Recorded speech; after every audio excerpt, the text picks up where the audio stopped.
Good morning, good afternoon, or good night, and welcome to Command Power, the show in which we discuss all things Magic the Gathering with a focus on Commander. And today we have another episode in our Spoiler Spotlight series in which I talk about, well, spoilers and tell you what my thoughts are on them. But before that, just a quick reminder to click subscribe if you enjoy my videos. We're well on our way to 1 million subscribers and your support means everything to me. And today we're going to be talking about Untimely Malfunction. For 1 colorless and 1 red, it's an instant that says choose one, destroy target artifact, change the target of target spell or ability with a single target, or 1 or 2 target creatures can't block this turn. Now this is incredibly powerful and game-changing for Commander, and it's just an uncommon.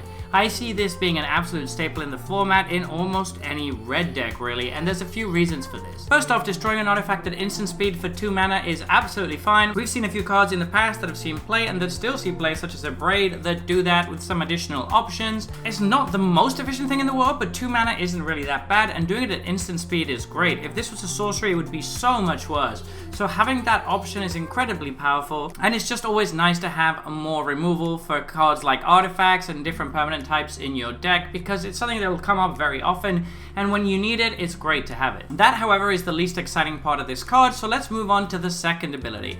Change the target of target spell or ability with a single target is an insane line of text on a card this flexible, and that's because this doesn't only change spells, which would already be very good, even if it didn't say the ability part, but being able to change the target of an ability is incredibly good. If somebody has an ETB that, say, chooses a target player to draw a bunch of cards, you can play this in response and then you're the one drawing the cards. If somebody has a powerful ETB that destroys a creature and they gain life equal to its toughness, say for example something like a Noxious Gearhulk, this can come in and once again just redirect that ETB, which is just so good. Being able to change the target of an ability is very, very powerful, more powerful than a spell a lot of the times, but having that flexibility to do both as well as 2 other modes on the card makes this just amazing. With that and the first mode, this is basically never going to be a dead card in a game. There's always going to be at least 1 artifact worth killing or 1 spell or ability worth redirecting, and it can be a huge blowout if you redirect something really clutch like a removal spell on your creature, giving you a very clean 2 for 1. But there's even a third mode in case this card needed more. Now this one might not seem that impressive, but let me tell you, it's a lot better than it looks. Making 2 creatures unable to block can be a very powerful effect.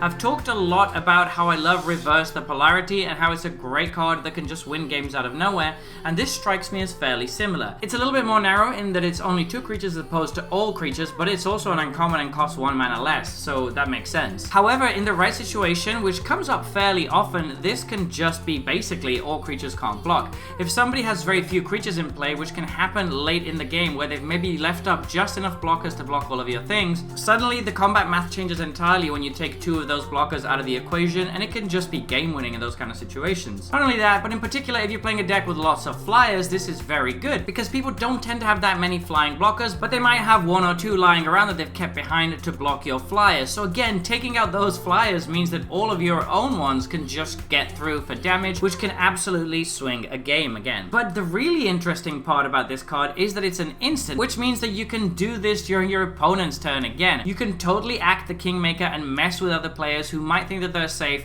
and assist in knocking out a dangerous player by making sure that his big creatures can't block and your opponents can swing freely through, even if your board isn't enough to attack into his. That's a great option to have and an amazing additional mode on a card that already has so many options. This card is insanely flexible for 2 mana, and honestly it's going to be the first card I put in each of my upcoming red decks because it's just that good. So there you have it. Those have been my thoughts on this new spoiler. What do you think though? Do you disagree with me or do you think I got it right? Let me know in the comment section below. I always make sure to read all of your comments. And if you enjoyed this video, don't forget to click like or subscribe. It really helps the channel, and until next time, take care.